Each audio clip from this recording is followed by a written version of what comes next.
Mitä mindfulness käytännössä tarkoittaa? Osa 4. Tehdään taas tämmöinen pikku testi.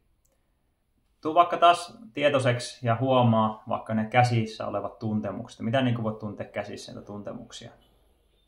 Ja kiinnitä oikein tarkasti huomiota niihin yksityiskohtiin. Eli mitä tuntemuksia ihan tarkalleen ottaen sä voit huomata niistä.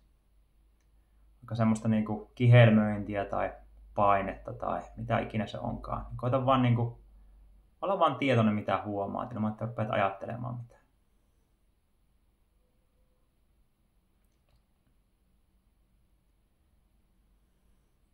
Jees.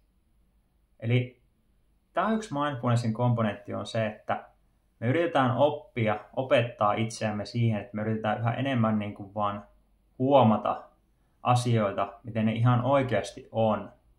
Sen sijaan, että me vaan miten me luullaan niitä tai miten me ajatellaan niiden olevan.